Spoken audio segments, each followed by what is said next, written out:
चलो दोस्तों, हम पढ़ते हैं अब रिलेशन। इससे पहले हमने क्या पढ़ा था? इससे पहले हमने पढ़ा था सेट। सेट पढ़ा था, सेट की प्रॉपर्टीज पढ़ी थी, कुछ एग्जाम्पल देखे थे किस टाइप के क्वेश्चन आते हैं। अब हम पढ़ते हैं रिलेशन। उससे पहले हमें ज़रूरत पड़ेगी ऑर्डर्ड पेयर की। किसी भी मतलब इस तरह का पेयर को हम ऑर्डर्ड पेयर कहते हैं, जहाँ हम कह सके ये पहला एलिमेंट ये दूसरा एलिमेंट। ऑर्डर्ड का मतलब क्या है? जहाँ हम पहला और दूसरा कह सके। अब बात आती है कार्टेशियन प्रोडक्ट की। कार्टेशियन प्रोडक्ट क्या होता है? वो कहता है कि set of all possible ordered pair, इस तरह के जितने भी ऑर्डर्ड पेयर बन सकते हैं। शर्त क्या है कि ये पहले वाला ए का एलिमेंट होना चाहिए और दूसरे वाला किसका एलिमेंट होना चाहिए? बी का एलिमेंट होना चाहिए। तो इस कलेक्शन को हम क्या कहेंगे? ऑर्डर्ड पेयर कहेंगे। और usually A cross B not वो सॉरी कार्टेशियन प्रोडक्ट कहेंगे, और A cross B not equals to होता है बी क्रॉस ए। ठीक है, हम एक एग्जाम्पल से देख लेते हैं। तो ये क्या आएगा?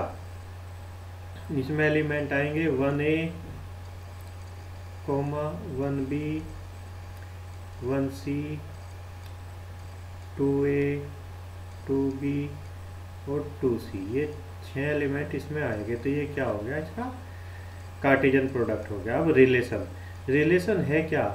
हमने मान लिया कि ए और बी क्या है, कोई दो सेट है। Then a relation from A to B is a subset of A cross B. Relation क्या है? सबसेट है ए क्रॉस बी का। एग्जांपल से समझते हैं। एक ये सेट दे दिया जिसमें 1 से 9 तक की संख्या है। बी क्या दे दिया? दूसरा सेट दे दिया जिसमें 1 से 5 तक की संख्या है। रिलेशन कैसा डिफाइन करा? आर में वे ऑर्डर्ड पेयर होंगे जहाँ ए बराबर 2b, मतलब पहले वाला कोऑर्डिनेट डबल होगा दूसरे कोऑर्डिनेट का। तो इसमें कौन कौन आएगा? 2 1 आएगा, 4 2 आएगा, 6 3 और 8 4। ये 4 एलिमेंट इसमें आएंगे। ठीक है, चलो। अगर ए में n एलिमेंट है, बी में n एलिमेंट है, m एलिमेंट है, तो ए क्रॉस बी में mn एलिमेंट होंगे। और ए क्रॉस बी के टोटल कितने सबसेट हो गए? 2 की पावर mn, क्योंकि सबसेट की संख्या अगर किसी सेट में n एलिमेंट है तो उसके टोटल सबसेट कितने होते हैं? 2 की पावर n। यहाँ एलिमेंट की संख्या mn है तो इतने हो जाएंगे। तो टोटल रिलेशन कितने हो सकते हैं? ये रिलेशन हो सकते हैं।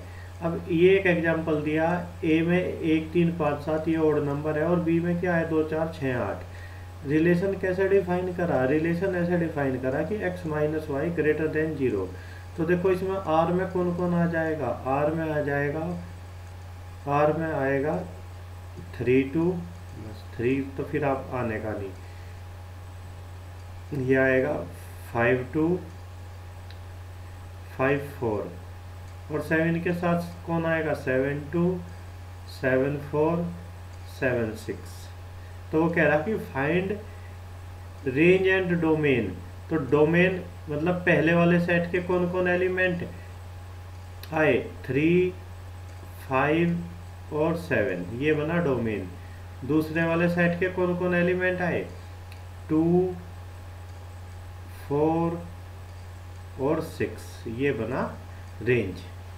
ठीक है, जो पहले एलिमेंट के एलिमेंट यूज हुए उन्होंने डोमेन बनाया, और इन्होंने क्या बनाया? रेंज बनाया। अब टाइप्स ऑफ रिलेशन, सबसे पहले बात करते हैं हम वॉइड रिलेशन की, या इसका दूसरा नाम होता है एम्प्टी रिलेशन। हमने रिलेशन को क्या कहा था कि वो ए क्रॉस बी का या ए क्रॉस ए का सबसेट है। अब 5 भी तो इसका सबसेट होता है।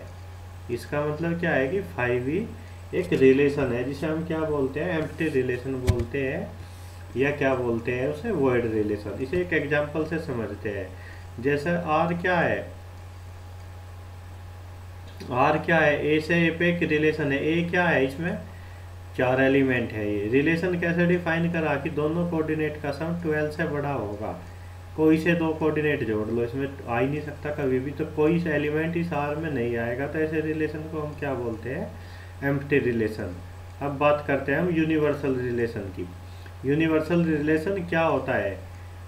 एग्जाम्पल से समझते हैं। ये मतलब सेम वही सेट ले लिया। रिलेशन कैसे डिफाइन करा कि दोनों कोऑर्डिनेट का सम 10 से छोटा होगा। कोई से 2 कोऑर्डिनेट जोड़ लो, मतलब 1 2 भी इसमें होगा, 3 4 भी इसमें होगा, सबका सम 10 से छोटा है। तो इसमें सारे पॉसिबल पेयर आ जाएंगे। तो ऐसे रिलेशन को हम क्या बोलते हैं? Identity relation. Universal relation. अब आता है आइडेंटिटी रिलेशन। क्या होता है? आइडेंटिटी रिलेशन होता है जहाँ प्रत्येक एलिमेंट केवल अपने आप से रिलेटेड हो और किसी से ना हो। जैसे ए को हमने क्या ले लिया, सेट ऑफ नेचुरल नंबर ले लिया, इसमें कौन ऑर्डर्ड पेयर है जो ए अपॉन बी इक्वल टू 1 दे रहा, तो मतलब इसमें क्या होगा, 5 5 होगा, 4 4 होगा, क्योंकि 1 अपने से डिवाइड होकर देगा, अदरवाइज 1 नहीं देगा। तो ऐसे रिलेशन को हम क्या बोलते हैं, आइडेंटिटी रिलेशन। चलो आगे बढ़ते हैं, रिफ्लेक्सिव रिलेशन। रिफ्लेक्सिव रिलेशन क्या होता है, जहाँ हर एलिमेंट अपने आप से रिलेटेड हो।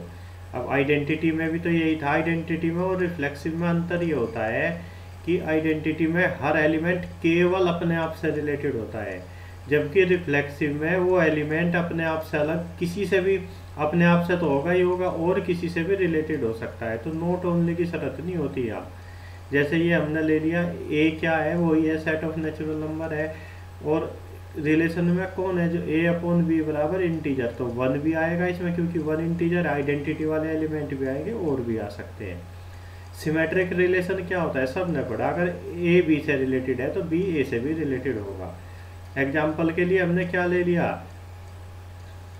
ये कोई सेट है जिसमें 4 एलिमेंट है, कौन कौन से ऑर्डर्ड पेयर ले लिए, वे ले लिए जहाँ ए प्लस बी का सम क्या है, 5 से छोटा है, तो बी प्लस ए का सम भी 5 से छोटा ही होगा। ट्रांजिटिव रिलेशन क्या होता है, अगर ए बी से रिलेटेड है और बी सी से रिलेटेड है तो ए सी से रिलेटेड होगा। ऐसे रिलेशन को हम क्या बोलते हैं, ट्रांजिटिव रिलेशन बोलते हैं। देखो ये एग्जांपल है, ए में कौन है, 1 2 3 4, रिलेशन हमने कैसे डिफाइन करा, ए से ए पे, रिलेशन हमने कहाँ डिफाइन करा, ए से ए पे डिफाइन करा। इसमें कौन है, ए बी का सा है एलिमेंट है, क्रॉस ए के वे एलिमेंट है जहाँ पहला कोऑर्डिनेट दूसरे से छोटा है। तो ऐसे रिलेशन को हम क्या बोलते हैं, ये ट्रांजिटिव रिलेशन हो गया।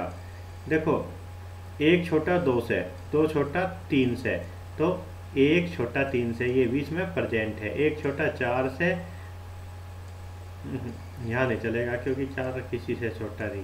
फिर ले लो 1 छोटा 3 से और 3 छोटा 4 से, तो 1 4 से, ये बीच में प्रेजेंट है।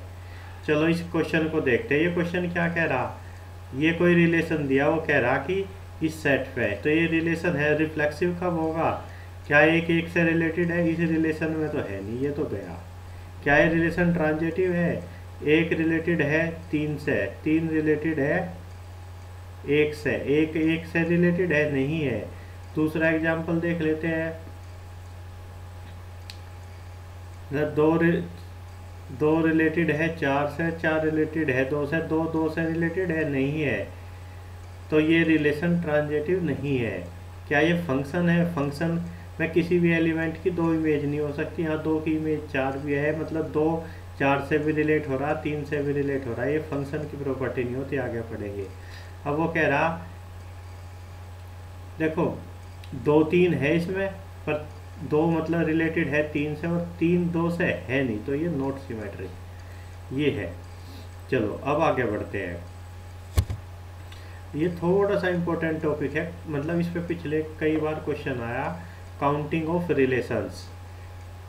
हमने 2 सेट ले लिए, ऑर्डर ऑफ ए बराबर n, ऑर्डर ऑफ बी बराबर m, तो ए क्रॉस बी में कितने एलिमेंट हो गए, mn। तो टोटल नंबर ऑफ रिलेशन कितने हो सकते हैं ए से बी पे, 2 की पावर mn। अब ए क्रॉस ए में कितने एलिमेंट हो गए, n स्क्वायर, तो ए क्रॉस ए से ए पे कितने रिलेशन हो सकते हैं, टोटल 2 की पावर n स्क्वायर। अब हम बात करते हैं आइडेंटिटी रिलेशन की। आइडेंटिटी रिलेशन क्या होता है, जहाँ हर एलिमेंट अपने आप से रिलेटेड हो और किसी से रिलेटेड ना हो। तो जैसे ये है A related to A, B related to, तो ये डायगोनल एलिमेंट जो है ये सब कहाँ आएंगे, आइडेंटिटी रिलेशन में आएंगे। आइडेंटिटी रिलेशन में हर एलिमेंट को अपने आप से रिलेट होना ही होना होता है। तो ए क्रॉस ए इसमें आ जाएगा, ए की चॉइस है इसके लिए, इसे हम छोड़ तो सकते नहीं। इसी तरह बी क्रॉस बी भी आ जाएगा, क्योंकि इसको लेना ही लेना पड़ेगा, ए की चॉइस है। सी क्रॉस सी, तो इस तरह से कुल एक आइडेंटिटी रिलेशन बनेगा। ठीक है, अब बात करते हैं हम रिफ्लेक्सिव रिलेशन की। देखो रिफ्लेक्सिव रिलेशन होता क्या है, वो अपने आप से तो रिलेट होता ही होता है, किसी और से भी हो सकता है। ठीक है, तो यहाँ टोटल हमारे पास कितने एलिमेंट है, हमारे पास n स्क्वायर एलिमेंट है, और नॉन डायगोनल एलिमेंट कितने हैं, एन स्क्वायर माइनस एन, क्योंकि ये डायगोनल के एन एलिमेंट आ गए। देखो ये तो आएंगे रिफ्लेक्सिव रिलेशन में, क्योंकि आइडेंटिटी रिलेशन रिफ्लेक्सिव होता है। तो इन के लिए कितनी चॉइस होगी, 1 क्रॉस एन टाइम्स 1। अब ये जो एलिमेंट है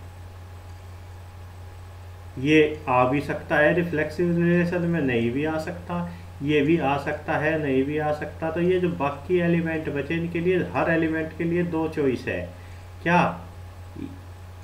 हर एलिमेंट के लिए 2 चॉइस है, वो आ भी सकता है रिलेशन में, नहीं आ सकता। तो कितने times, n square minus n times. तो कितनी चॉइस होगी, इतनी। अब बात करते हैं सिमेट्रिक रिलेशन की, इसको डायरेक्ट याद कर दो। अब बात करते हैं सिमेट्रिक रिलेशन की। देखो सिमेट्रिक रिलेशन में क्या शर्त होती है, अगर बी ए से रिलेटेड है तो ए बी से रिलेटेड भी होगा। अगर ये एलिमेंट आएगा तो ये भी आएगा, ये आएगा तो ये भी आएगा, ये आएगा तो ये भी आएगा। तो ये डायगोनल के नीचे के आएंगे, तो अगर नीचे से आएगा कोई तो ऊपर से भी आएगा। अब जो डायगोनल एलिमेंट है वो मतलब ए से रिलेटेड हो भी सकता है सिमेट्रिक में, नहीं भी। तो डायगोनल एलिमेंट के लिए, पहले एलिमेंट के लिए कितनी चॉइस, वो ए रिलेटेड टू ए, इसके लिए कितनी चॉइस है, 2। वो जा भी सकता है रिलेशन में, अब कंपल्सन नहीं है, या नहीं भी। इसी तरह दूसरे डायगोनल एलिमेंट के लिए कितनी चॉइस, 2। तीसरे के लिए टोटल कितनी चॉइस, 2 की पावर n, ये चॉइस होगी। अब बाकी एलिमेंट कितने बचे, n square minus n non diagonal element. Diagonal के नीचे कितने एलिमेंट बचे, ये आते बचे, n square minus n by 2। अब प्रत्येक एलिमेंट के लिए कितनी चॉइस है, 2 चॉइस है, वो या तो रिलेशन में जाए या ना जाए, क्योंकि नीचे से जाएगा तो ऊपर से भी जाएगा। तो अब हमारे पास कितनी चॉइस है, हमारे पास 2 क्रॉस 2 कितने times, n square minus n upon 2 times. तो टोटल इतनी चॉइस होगी। डायरेक्ट इसको याद कर दो, CTM कमिट टू मेमोरी, समझ में भी आ गया और याद करने में भी बुराई नहीं है, ठीक है। चलो बात करते हैं एंटी सिमेट्रिक रिलेशन की। एंटी सिमेट्रिक रिलेशन क्या होता है, एंटी सिमेट्रिक रिलेशन होता है अगर ए बी से रिलेटेड है तो बी ए से रिलेटेड होगा ही होगा नहीं। देखो एंटी सिमेट्रिक रिलेशन में ये डायगोनल एलिमेंट जा भी सकते हैं, नहीं भी, इनकी कोई रोक नहीं है। तो हर एलिमेंट के लिए कितनी चॉइस, 2 चॉइस। तो टोटल चॉइस कितनी होगी, 2 की पावर n। अब अगर b जाएगा, ये b और a मतलब b कोमा a जाएगा तो a कोमा b बिल्कुल नहीं जाएगा, ठीक है। तो अब क्या क्या केस बनते हैं, ये केस बनता है, पहला केस बनता है कि अगर ए बी है और बी ए नहीं है, बी ए है ए बी नहीं है और दोनों ही नहीं है, मतलब इन 2 एलिमेंट ने, इसने और इसने मिलकर 3 चॉइस दी, ठीक है। इसी तरह ये और ये मिलकर 3 चॉइस देंगे। तो ये मतलब आधे एलिमेंट ले लो, तो नीचे के एलिमेंट कितने, ये और एक एलिमेंट 3 चॉइस दे रहा, तो टोटल कितनी चॉइस होगी, इतनी चॉइस होगी। ये होती है नंबर ऑफ एंटीसिमेट्रिक रिलेशन। अब बात करते हैं इक्विवेलेंस रिलेशन की। इसके लिए कोई सीधा फार्मूला नहीं है, हम इसे बेल नंबर से काउंट करते हैं। बेल नंबर क्या होता है, B0 बराबर 1, B1 बराबर 1, B2 बराबर 2, B3 बराबर 5, इतना याद कर दो। और अगर आगे हमें निकालना हो तो इसके लिए रिकरेंस रिलेशन है, जैसे मैं B4 निकाल के दिखाया, तुम इसे काउंट करके लिखना ये कितना आएगा, ठीक है। तो नंबर ऑफ इक्विवेलेंस रिलेशन हमें कहाँ से मिलेगा, बेल नंबर से मिलेगा। n क्या है, number of element in this set. चलो इन पर कई बार क्वेश्चन आया, नंबर ऑफ रिलेशन निकालना आ गए, याद करने हैं समझने के साथ साथ। अब आगे बढ़ते हैं फंक्शन। फंक्शन है क्या, 2 सेट है a और b। f क्या है, एक मैपिंग है, एक रूल है क्या, जो a के प्रत्येक एलिमेंट को b के एलिमेंट में क्या करता है, मैप करता है।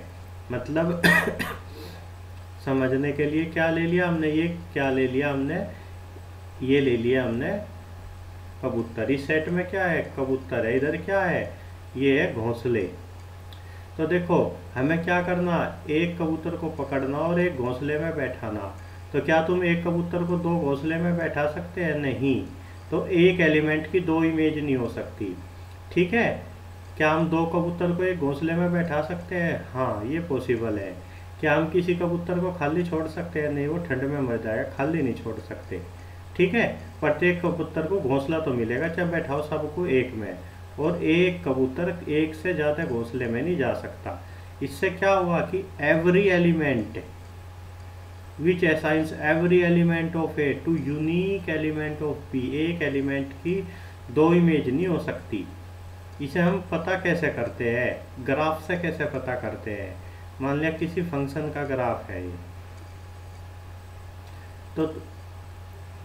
ये ग्राफ है, तो एक वर्टिकल लाइन खींच के देखो ऐसे। अगर ये लाइन इस ग्राफ को दो पॉइंट पे काटती है तो ये कभी भी फंक्शन का ग्राफ नहीं होगा।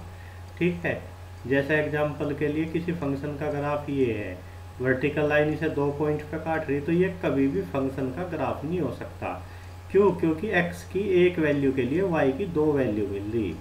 ठीक है, तो हम ग्राफ से कैसे टेस्ट करते हैं? वर्टिकल लाइन खींच खींच के देखते हैं। अगर एक वर्टिकल लाइन ने ग्राफ को दो या उससे ज़्यादा पॉइंट पे काटा तो फंक्शन का ग्राफ नहीं हो सकता। अब रेंज क्या होती है फंक्शन की? वे एलिमेंट जो किसी न किसी की इमेज बने उन्हें रेंज बोलते हैं। हम पहले भी देखा था। तो वो कह रहा है अब किस फंक्शन का डोमेन बताओ। डोमेन और रेंज निकालने का क्वेश्चन अक्सर टीजीटी पीजीटी में एक सिंपल सा क्वेश्चन पूछा जाता है, जिसे देख के हम प्रैक्टिस के अभाव में क्या करते हैं, घूम जाते हैं। तो डोमेन का मतलब है कि ये फंक्शन किस किस के लिए डिफाइन है, एक्स की किस वैल्यू के लिए डिफाइन है। जीरो को छोड़ के एक्स की वैल्यू कुछ भी रख लो, क्योंकि एक जीरो नीचे नहीं आ सकता। तो इसका डोमेन क्या है? पूरा रियल नंबर है, बस उसमें से जीरो घटा लो। या इसे हम दूसरे शब्दों में ऐसे भी लिख सकते हैं, आर अपॉन सिंगलटन जीरो। चलो, वो फिर कह रहा कि इस फंक्शन का डोमेन बताओ। देखो, अंडर रूट एक्स है, अंडर रूट किसके लिए डिफाइन होता है? जीरो और पॉजिटिव रियल नंबर के लिए डिफाइन होता है। तो इसका डोमेन क्या है? जीरो से लेकर इन्फिनिटिव तक के सारे एलिमेंट है, नेगेटिव नहीं ले सकते। ये किसके लिए डिफाइन होगा? जहाँ नीचे का हिस्सा उन्हें छोड़ दो, बस जीरो हो जाए। ये कहाँ नीचे का हिस्सा जीरो होगा? 2 और -2 पे, तो आर में से इन दो पॉइंट को घटा दिया। ठीक है, ये करली ब्रैकेट है, इंटरवल नहीं है। ठीक है, पहला विकल्प हो गया। चलो, तो बड़ा आसान है, आगे चलते हैं। अब वो कह रहा कि इस फंक्शन का रेंज और डोमेन बताओ। तो हम दोनों ब्रैकेट को अलग अलग देखते हैं। अंडर रूट के अंदर क्या नहीं हो सकता? माइनस नहीं हो सकता कभी भी। तो क्या 2x + 3 = 0, x = 3/2। अब जैसे x क्या होगा, x = -3/2 पे तो ये जीरो वैल्यू देगा।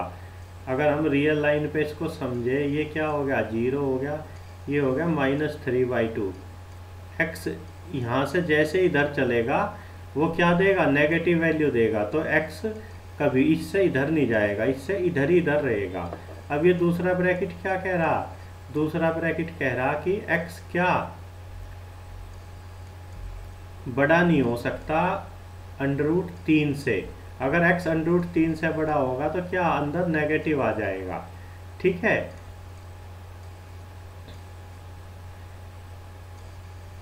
तो क्या क्या हुआ इसमें? मतलब ये जैसे x √3 से बड़ा होगा तो x² क्या होगा?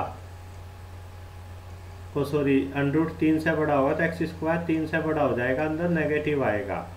ठीक है, और नेगेटिव में अगर हम -√3 रख दें x² की जगह, x की जगह, तो वो फिर मतलब ये पहला ब्रैकेट कह रहा कि x को रहना होगा -√3 और √3 के बीच में, अगर इसे पॉजिटिव रहना।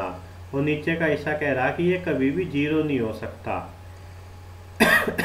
ये कभी भी जीरो नहीं हो सकता।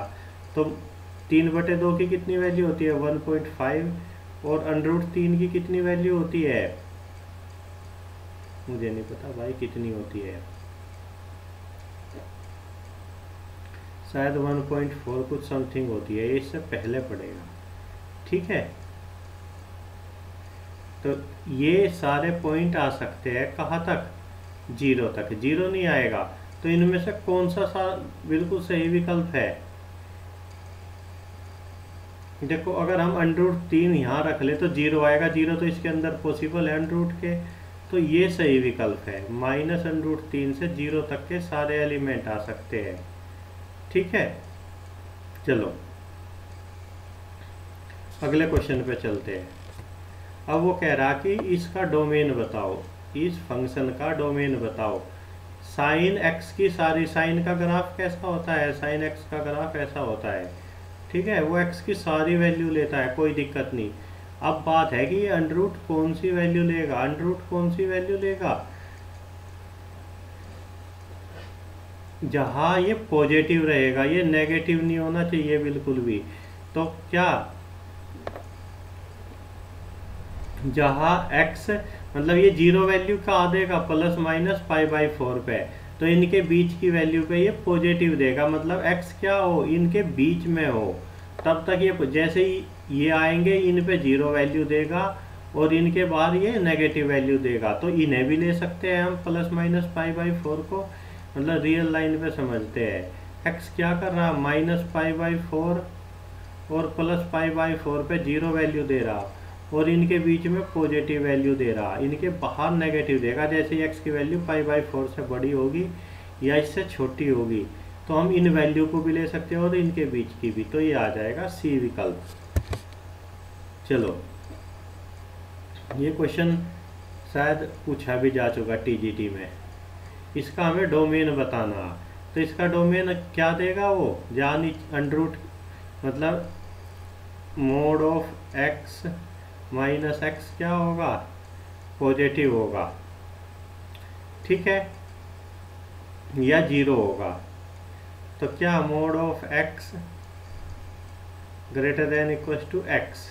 देखो अगर x 0 हो तो ये दोनों बराबर होते हैं, नीचे का हिस्सा क्या हो जाएगा 0, जबकि नीचे 0 पॉसिबल नहीं है। ठीक है, नीचे 0 पॉसिबल नहीं है। तो अगर हम x को क्या ले, पॉजिटिव ले, तो ये दोनों बराबर होते हैं। पॉजिटिव के लिए मोड x और x बराबर होता है, तो क्या हो जाएगा, ये फिर नीचे 0 हो जाएगा। तो हमें क्या लेने पड़ेंगे, सारे नेगेटिव नंबर ले लो। चलो -3 लेके देखते हैं, -3 माइनस ऑफ 3, तो ये कितना हो गया, 3 + 3 6 होगा। तो ये सारे नेगेटिव नंबर के लिए डिफाइन है, और क्या 0 तक, 0 पे डिफाइन नहीं है, और फिर पॉजिटिव के लिए डिफाइन है, क्योंकि पॉजिटिव पे 0 देगा। तो इसका ये विकल्प होगा, मतलब हमें ऐसा सोचना है। अब ये क्वेश्चन है, इसका डोमेन तुम्हें खुद लिख के दिखाना, कैसे लिखोगे। देखो ये 0 नहीं होना चाहिए और नेगेटिव नहीं होना चाहिए, और नीचे देख लो फैक्टर करके कहाँ 0 होगा, तो कोशिश करोगे तुम इसका डोमेन लिख दोगे। ठीक है, इसी तरह ये क्वेश्चन है, इसका डोमेन लिखना, पहले ये देखना कि नीचे क्या 0 ना बन पाए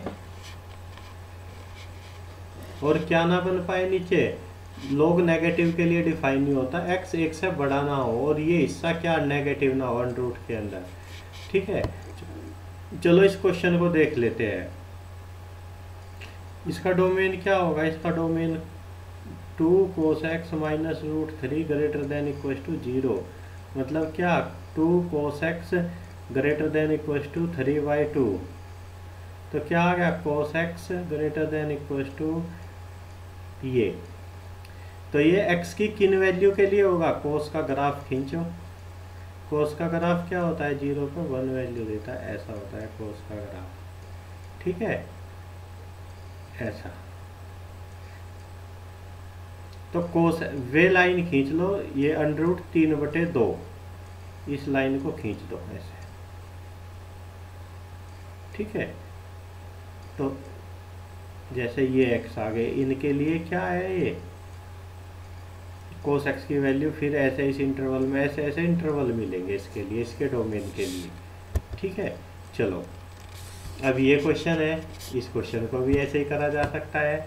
ये मैं तुम्हारे लिए छोड़ रहा, इस क्वेश्चन में क्या है, हमें पहले ये देखना कि x की किन वैल्यू के लिए इसकी वैल्यू पॉजिटिव रहेगी, और इसमें हमें ये देखना कि किन वैल्यू के लिए ऊपर का हिस्सा पॉजिटिव रहेगा और नीचे का हिस्सा नॉन जीरो रहना ही रहना चाहिए। ठीक है, और पॉजिटिव भी रहना चाहिए, क्योंकि अंडर रूट सारे पे है। फिर मतलब एक बार सोचो, लिखने की कोशिश करो इन 2 क्वेश्चन के आंसर मैं बाद में बताऊंगा जब तुम एक बार एफर्ट कर लोगे, क्योंकि एफर्ट करने से ये करने आएंगे। ठीक है, चलो ये क्वेश्चन हमने पहले भी कर लिया। डोमेन तो हमने बहुत सारे क्वेश्चन में निकाल लिया, डोमेन निकालना आ गया, बस ये पता करना कि एक्स कहाँ डिफाइन है। अब हम क्या निकालते हैं, रेंज निकालने की कोशिश करते हैं। रेंज होती क्या है इस एग्जांपल से समझते हैं। ठीक है, तो इसकी रेंज में केवल 2 एलिमेंट आएंगे, ए और बी, जो किसी न किसी की इमेज बने। ठीक है, तो रेंज निकालने का सबसे पहला तरीका होता है कि तुम y बराबर एफ एक्स निकाल लो और उसे y के लिए सोल्व कर लो। इसकी रेंज हमें निकालनी है। ठीक, √2 - x/x, ये तो तुम्हें पता ही होगा कि अंडर रूट का मीनिंग ही पॉजिटिव होता है। अंडर रूट मतलब √4 = हम ±2 नहीं लिख सकते, वो केवल और केवल +2 होगा। तो y की जो भी वैल्यू आएगी वो पॉजिटिव आएगी, इतना तो हमें अंडर रूट ने बता दिया। तो हमने इसे x के लिए सोल्व करा।